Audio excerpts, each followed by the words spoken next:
Selamat pagi, selamat siang, selamat sore, selamat malam, tergantung kapan kalian nontonnya. And welcome back to another video of Duta on your screen. Yay!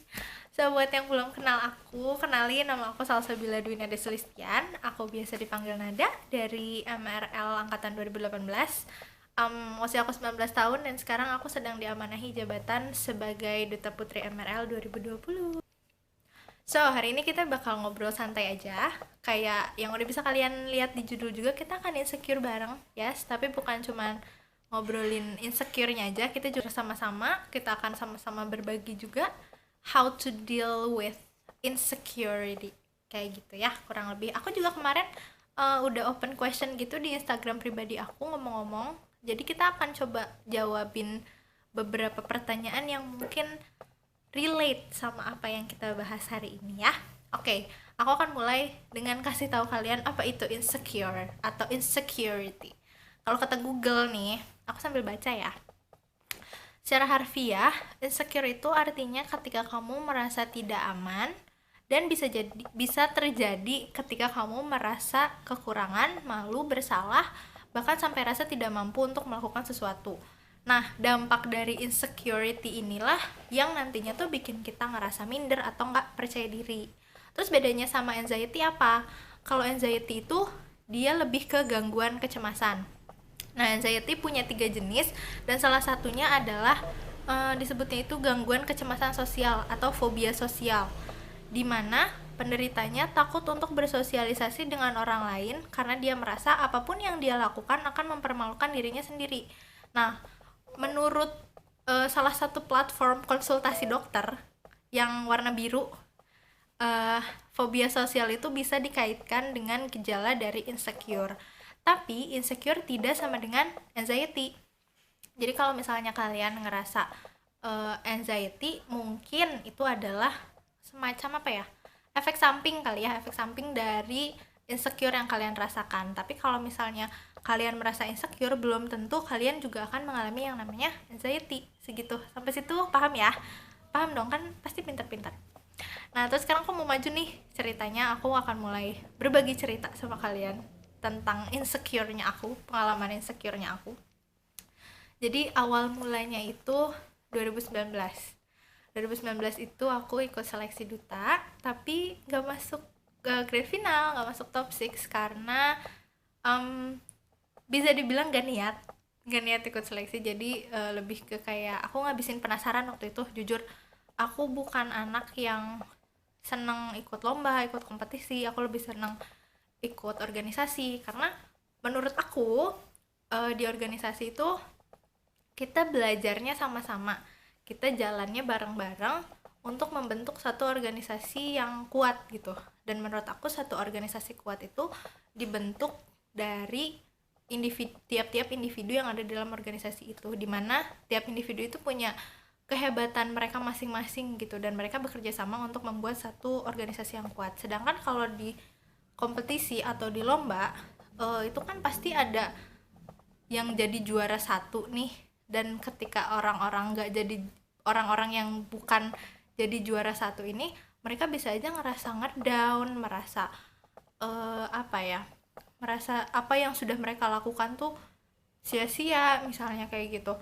Sedangkan kalau di organisasi menurut aku nggak ada yang harus jadi lebih baik dari siapapun gitu, karena kita jalan sama-sama, kita berproses bersama, kita tumbuh bersama di situ.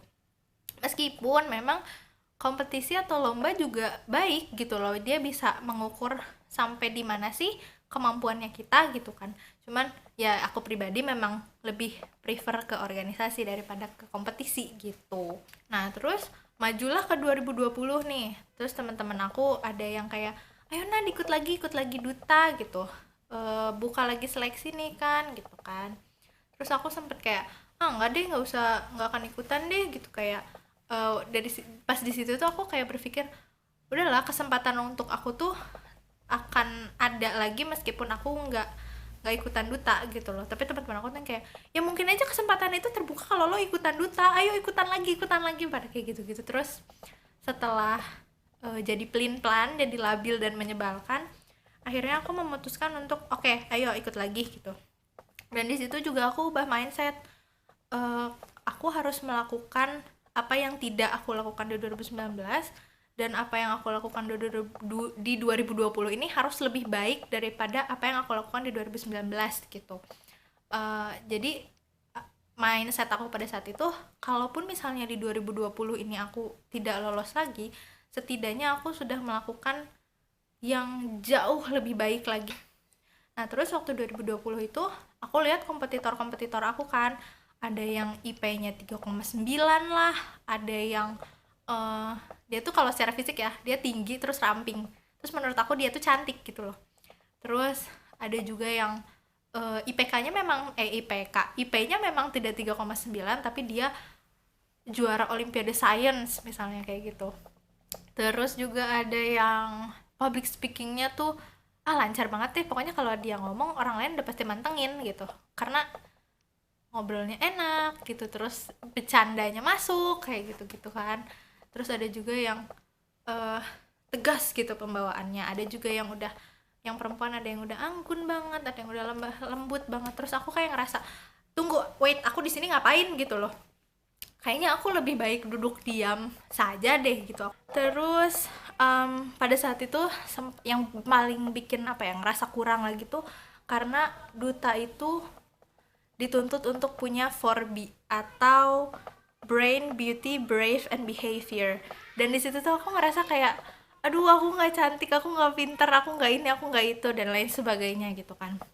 Meskipun alhamdulillahnya gitu, beruntungnya aku dikelilingi teman-teman orang-orang yang kayak, kamu tuh cantik, nah kamu tuh baik gitu. Aku tuh kayak, aduh, kayak merasa apa ya, merasa orang-orang tuh hanya berbicara manis sama aku gitu loh. Aku pribadi nggak merasa aku seperti itu gitu. Terus mereka tuh tetap tetap mendukung aku gitu, meskipun pada saat itu aku bener-bener nggak pede sama diri aku sendiri. Aku nggak, apa ya, I don't think that I'm capable enough to fulfill their standards gitu. Si 4B-nya itu aku tuh nggak bisa gitu loh. Di situ kayak aku tidak memenuhi standar itu gitu. Terus cuman di satu sisi pada saat itu karena aku udah daftar, udah submit ini itu dan lain sebagainya, tinggal nunggu tahapan-tahapan seleksi, kayak sayang gitu loh, aku udah nunggu 1 tahun, udah uh, belajar ini itu, masa mau mundur gitu loh, masa mau mundur lagi. Akhirnya di satu sisi juga kayak yaudah ya deh, ayo maju aja, udah deh lanjut gitu kan. Cuman ya itu gitu, aku harus tetap fokus sama tujuan aku. Kalau di awal aku mau kesini tuh karena memang niat aku, bukan ngabisin penasaran lagi kayak 2019 gitu. Jadi di 2020 aku ingin semacam apa ya, membayar ketidakniatan aku di 2019 gitu. Akhirnya dari situ ketika persiapan seleksi itu aku belajar banyak banget gitu. Aku mulai baca-baca lagi materi-materi, mau itu tentang tourism current issues, atau misalnya materi tentang UPI-nya sendiri, tentang MRL-nya sendiri gitu. Terus aku juga sempat ngobrol-ngobrol sama beberapa alumni duta, kayak minta saran, minta pendapat. Aku merasa kurang di sini nih, kira-kira aku harus memperbaikinya seperti apa ya, kayak gitu. Terus juga aku latihan Q&A, aku latihan, aku nonton video how to improve my English skill gitu, karena aku tahu mungkin jurinya pasti ada yang nanya pakai bahasa Inggris gitu. Aku belajar untuk gimana membiasakan aku berpikir pakai bahasa Inggris gitu, jadi supaya ketika aku deliver jawaban aku pun langsung ke intinya. Terus kemudian unexpectedly sebenarnya aku lolos jadi top 6, terus jadi duta terpilih. Itu kaget sih, kaget banget. Yang apa, ada yang aku pikir, oh dia tuh lebih layak untuk jadi duta terpilih gitu. Terus kenapa harus aku tuh sebenarnya pada saat itu udah lulus top 6, lulus mulu deh, udah lolos top 6 tuh kayak udah, oh ya udah deh, gue udah tenang, gue udah sejauh ini, mau jadi juara berapapun juga ya udah deh, nggak apa-apa gitu.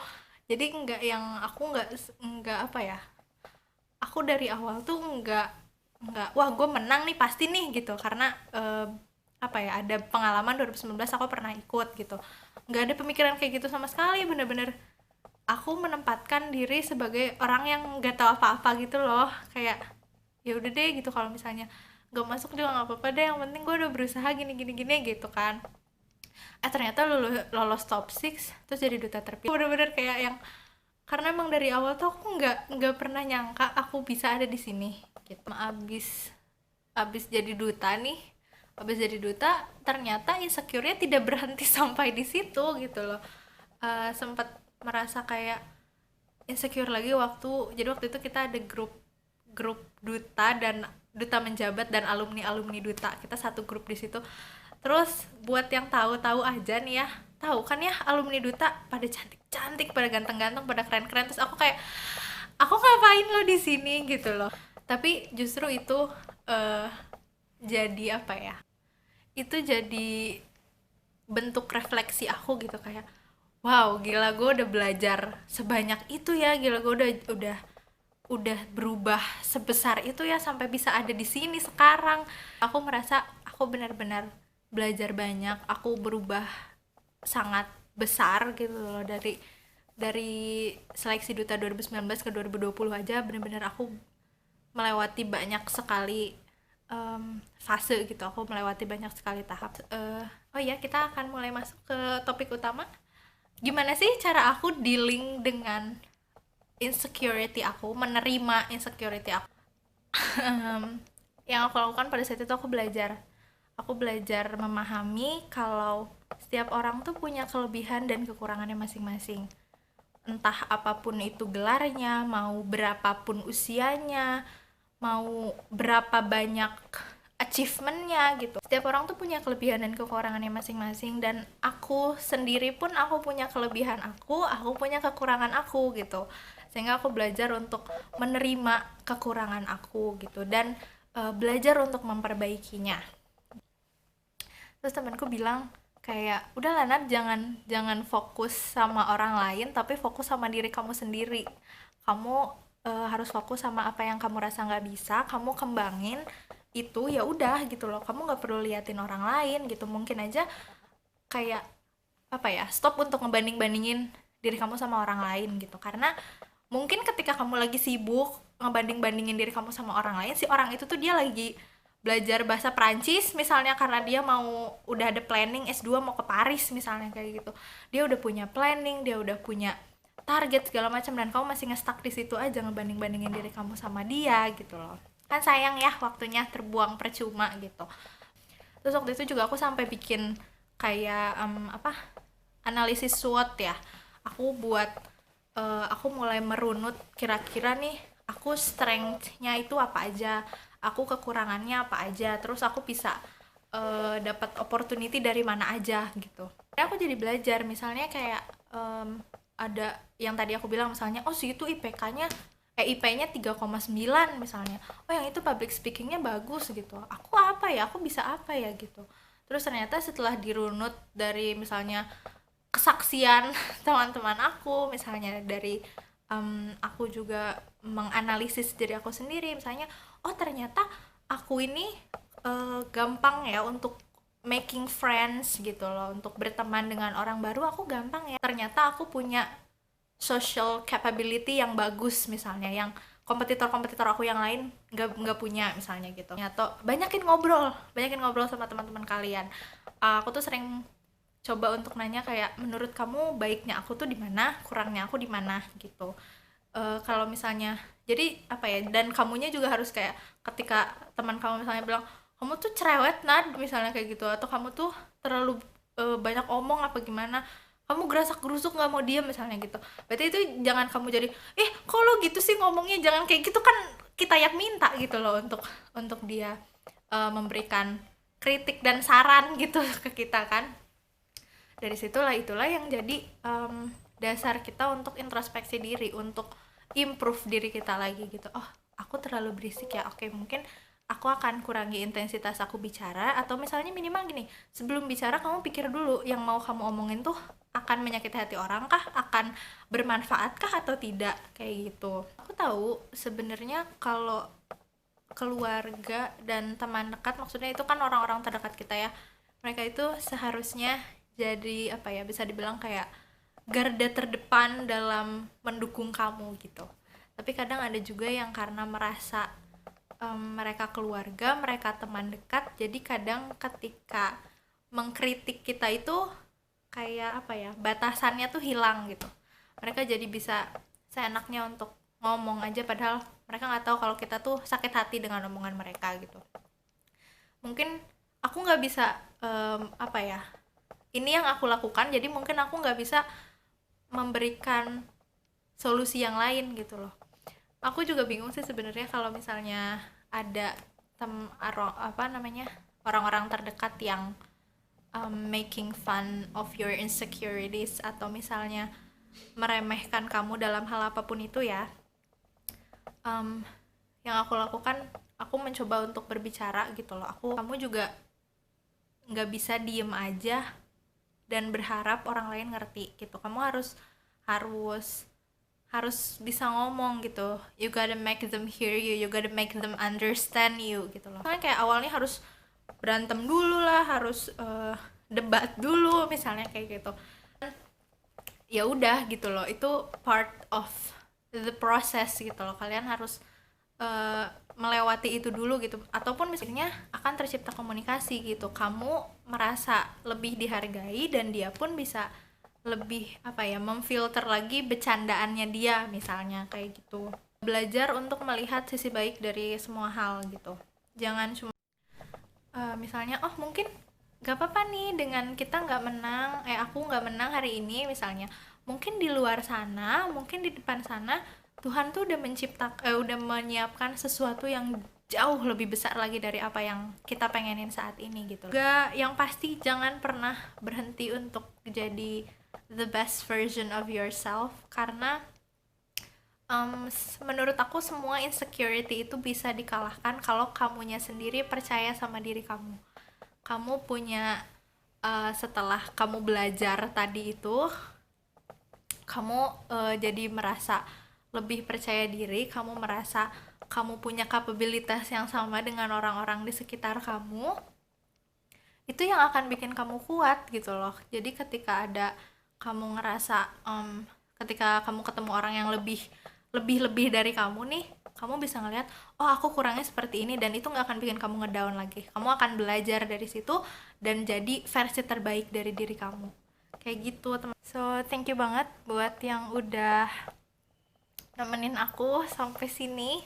Udah selesai videonya, terima kasih banyak. Semoga bermanfaat untuk kalian, semoga bisa menjawab pertanyaan-pertanyaan kalian juga. Semoga untuk teman-teman yang lagi insecure bisa menerapkan ini dan jadi the best version of yourself lagi. Semangat terus, karena kalian semua hebat dengan cara kalian masing-masing. Sekali lagi terima kasih banyak and see you.